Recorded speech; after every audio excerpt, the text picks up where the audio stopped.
We're gonna do this unscripted. Welcome to the Chamber.Media tutorials. I'm J.R. Timothy, self-proclaimed comedy genius at Chamber.Media, and I'm here with my very good friend... Matt Matson, I'm here as well. And today we are talking about the top 6 scriptwriting mistakes. 6. I went 3 and 3. We'll count down. Yeah, that's where I was going too. Number 6. Writing beyond your budget. When you're script writing, so many times you have these big, amazing ideas.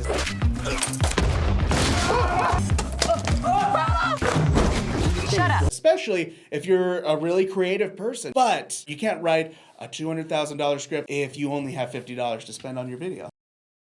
Here are some things that are going to cost you a lot of money. Extras in the background. Locations.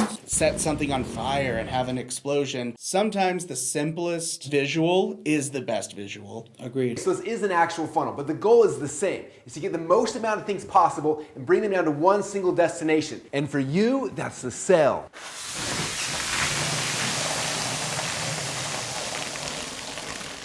You know, I think the creativity is the key, right? Because suddenly you can use a prop and make an interesting opening to your video. When we made an ad for Chamber.Media, roll the clip. The Brain is the world's largest secret vault of the top 1% of e-commerce ads. Secrets.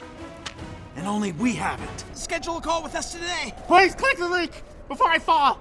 Just suck my nose itches. Yeah. we did that whole ad for under $200. And that's including costumes, props. We just hung up a green screen behind us and we found some pictures online that we could blur out and just kind of work with the background. But it was a very cheaply shot video that had a lot of high production to it. And it shows that the concept is much more important than the execution very often. But the idea is that the storytelling is there, the creativity is there, and so if that is good, you can make up for a lot of lack in budget. Another commercial we did was for a company called Livy and Luca, and they wanted a really big imagination because it was for kids.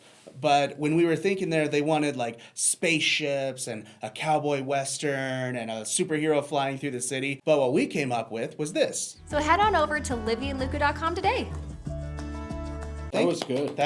Thank you. But we used those cardboard cutouts as a way to kind of play off a kid's imagination, and we were able to capture the feeling and the emotion that the client wanted. And that was an example of us staying inside of our budget. Number 5. You thought I was going to say it was I thought you were too. No. Economy of words is important. You want to say as few words as possible because you only have this much time to get their attention in an ad. You want to take the most complicated idea and chop it down into as few words as possible that explains what it is that you want to say. First of all, you're throwing too many big words at me. Less truly is more in this case. Our brains can only take in so much information, especially in short ads, which most people only watch 3 to 6 seconds. So you need to have a really dense, clear message without a lot of fluff. With your detail in your writing, sometimes you can have a tendency to over-explain something, and it ends up making your script even longer than what is necessary. But know this, all the best artists take their whole life to circle back to simplicity. Simplicity is the grandest elegance, but it's also the most difficult, so don't be hard on yourself. Give yourself that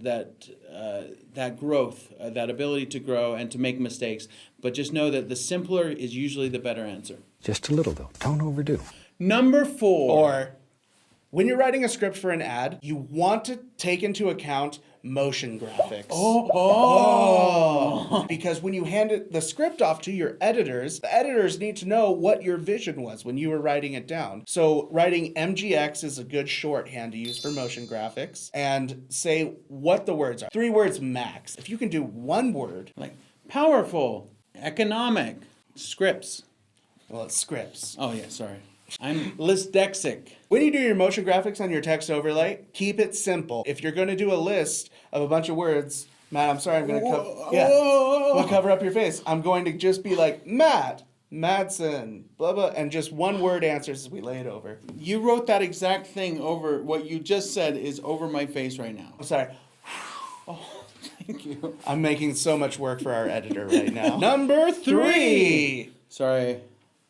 3. Now we're going to talk about speaking to your targeted consumer in a voice that doesn't speak to them. I dare say, Jeb, would you like to get this very intricate, lovely item that we are selling is very elegant, which is right up your alley. Shoot, I tell you what, I didn't understand nothing that came out your mouth because that's not how I speak. Did you see what we did? We made an extreme example of you've got to speak to the audience that is most likely to have their problems solved by whatever product or service you offer. So let's say you're speaking to a middle-aged woman who happens to be a mother as well. That's right. You're going to speak much differently than if you're advertising to early 20-year-old hipsters. You hear from Postmates? Word. The language is going to be very different. Your creative is going to be different. The way you film it, the way that you dress them, it's all going to be very different. Before you even concept, you should know to whom you are speaking, and every concept should speak to that audience. For instance, sometimes we make ads that are for a specific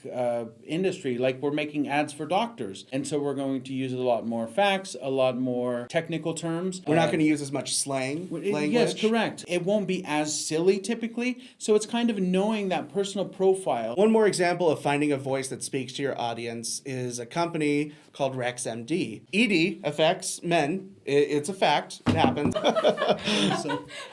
Now, there are men on every part of the spectrum. All right, you have your hipsters, you have your very old wealthy men, farmers, you have car mechanics. Yeah, blue collar, Yeah. white collar. Now, with RexMD, we focused on the specific audience that they wanted, and they wanted that blue-collar, middle America voice. If your pipeline ain't laying straight, you got problems. Click now to visit RexMD.com, and you're already a third of the way there to fixing that limp pipe. That's a great example of finding a voice that speaks to your audience when writing a script for your product. If you're taking notes, put an asterisk by that one. It's very important. Number 2.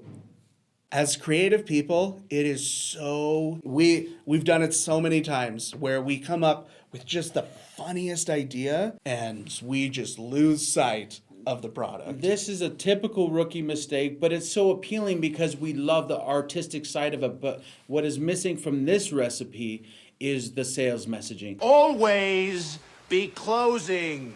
It's so tempting to rely too much on story because you're like, I want it to be funny, I want it to be engaging. But what happens is you lose sight of the purpose of the thing, which is to sell something. And this is a really alluring pitfall because it's fun to write. The copywriters love it. The producers love making it because they're making a cool thing. Yeah, it's cool. There's a lot of characters. There's interesting things happening. And that's why it's very alluring, and it's a very common mistake is because it's so fun. You're like, this is the best thing I've ever happened, but it didn't sell anything because it didn't have enough of the messaging baked into the concept, pointing to the main sales message.